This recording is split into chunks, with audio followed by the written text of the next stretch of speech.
నమస్కారం, welcome to JP news. Tirupati జిల్లా వెంకటగిరి పట్టణంలో వరుసగా జరుగుతున్న దొంగతనాలు స్థానిక ప్రజల్లో తీవ్ర భయాందోళనకు దారితీస్తున్నాయి. మంగళవారం అర్ధరాత్రి మున్సిపాలిటీ పరిధిలోని 1వ వార్డు బంగారుపేటలో జరిగిన గొలుసు లాక్కెళ్లిన ఘటనతో భద్రతా వ్యవస్థపై ప్రశ్నలు తలెత్తుతున్నాయి.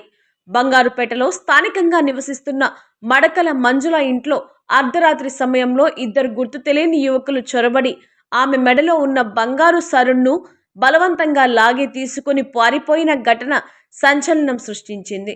ఈ ఘటనతో బాధితురాలు కుటుంబ సభ్యులు తీవ్ర భయాందోళనకు గురయ్యారు. సమాచారం అందుకున్న పోలీసులు సంఘటన స్థలానికి చేరుకొని వివరాలు సేకరించి సీసీ కెమెరా ఫుటేజ్ ఆధారంగా దర్యాప్తు ప్రారంభించినట్లు తెలిపారు. అయితే పట్టణంలో ఇటీవల కాలంలో దొంగతనాలు పెరుగుతున్నాయని స్థానికులు ఆరోపిస్తున్నారు. ముఖ్యంగా రాత్రి వేళల్లో పోలీస్ పహారా తక్కువగా ఉండడం వల్లే ఇలాంటి ఘటనలు చోటు చేసుకుంటున్నాయని ప్రజలు ఆవేదన వ్యక్తం చేస్తున్నారు. గతంలో జరిగిన దొంగతనాల కేసుల్లో కూడా పూర్తి స్థాయి దర్యాప్తు జరగలేదని కొందరు ఆరోపిస్తున్నారు.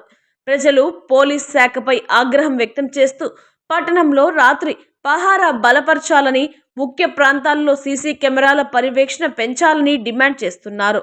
ముఖ్యంగా నివాస ప్రాంతాలు, సన్నని వీధుల్లో భద్రత పెంచాల్సిన అవసరం ఉందని చెబుతున్నారు. ఈ నేపథ్యంలో పోలీసులు దొంగతనాల నియంత్రణపై ప్రత్యేక దృష్టి పెట్టి నేరస్తులను త్వరగా పట్టుకోవాలని ప్రజలు కోరుతున్నారు. రాబోయే రోజుల్లో పోలీసులు తీసుకునే చర్యలపై పట్టణ ప్రజలు ఆశగా ఎదురు చూస్తున్నారు.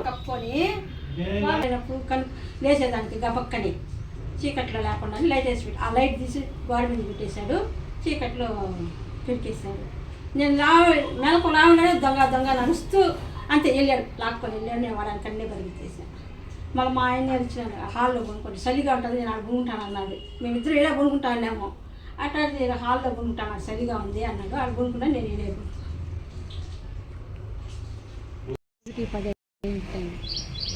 లోపలికి వచ్చి నేను ఆడ అరిసినాను, ఇంకా ఊరికి వినపడవు కదా, పక్కన ఇల్లు ఆనే అరిచికందుకు మళ్ళా ఈశ్వరమ్మలు పోయి లేపా. అంత రాత్రిలో నాకు ఐడియా రావాలి కదా, భయం కదా, ఆడ పోయి అరిస్తే నేర్చుకున్నారా. మళ్ళీ పక్కన కావేరి వాళ్ళు ఉంటాయన వచ్చి పోలీసులకు ఫోన్ చేసి రాత్రి వాళ్ళందరూ వచ్చి ఎంక్వైరీ చేసి ఫోటోలు తీసుకొని వెళ్ళారు.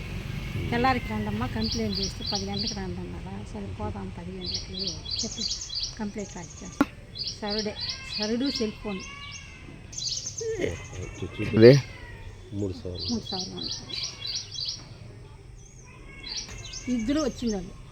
ఇద్దరు లోపలికి వచ్చారు. ఒకడేమంటే హ్యాండ్ బ్యాగ్ తగిలిచ్చిన, నేను హ్యాండ్ బ్యాగ్ కాడ ఒక నిలబడుకోన్నాడు. నాకు మెలకు వచ్చేలాగా నా తలకాడ ఒక ఉన్నాడు, లాగేశాడు. లాగడం నేను అరిచేయటం వాళ్ళు హ్యాండ్ బ్యాగ్ అని బారేసినాడు.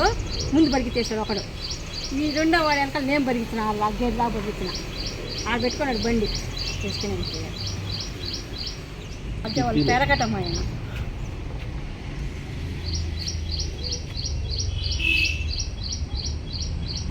వాళ్ళు సీసీ కెమెరాలు కూడా పడిపోయినాయి. నేను వచ్చింది దొంగ పరిగెత్తింది, నేను ఆ అబ్బాయి వెనకాల పరిగెత్తింది, అంతా పడిపోయినాను. ఈరోజు చూపించింది ఆ అబ్బాయి చెప్తే చూస్తాను అక్క అన్నాను.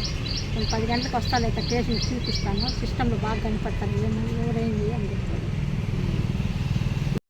1వ వార్డు మెయిన్ రోడ్ నందు రాత్రి 1 గంటకి ఇద్దరు దొంగలు వచ్చి తలుపు తీసి లోపలికి వెళ్ళి ఆమె సరుడు తీసుకోవడం జరిగింది. రాత్రి సీసీ కెమెరాలో కూడా ఫీడ్ అయ్యి ఉన్నదని పక్కన వాళ్ళు కూడా చెప్పారు. వెంటనే అరిసేసి వాళ్ళ ఎంటర్ కూడా పరిగెత్తడం జరిగింది. ఎదురుగా ఉండే వాళ్ళకు కూడా ఇన్ఫర్మేషన్ ఇచ్చి పోలీసు వాళ్ళు, సిఐ గారు వాళ్ళు కూడా వచ్చి రాత్రి ఎంక్వైరీ చేశారని చెప్పి తెలియజేస్తున్నారు. ప్రతి ఒక్కరూ అప్రమత్తంగా ఉండాలి. ప్రస్తుత పరిస్థితుల్లో రోజు ఎక్కడో దగ్గర దొంగతనాలు జరుగుతున్నాయి. కావున ప్రతి ఒక్కరూ అలర్ట్గా ఉండి బేగాలు అవన్నీ నీట్గా వేసుకొని బయట పడుకోబాకండి. ఎందుకంటే ఈ ఎండాకాలంలో బయట పడుకుంటే బాగుంటుంది, ఎండకి ఇబ్బందిగా ఉందనుకుంటారు. వీలైనంత వరకు ఆడవాళ్ళు కూడా చాలా జాగ్రత్తగా ఉండాలని అందరికీ తెలియజేస్తున్నాం.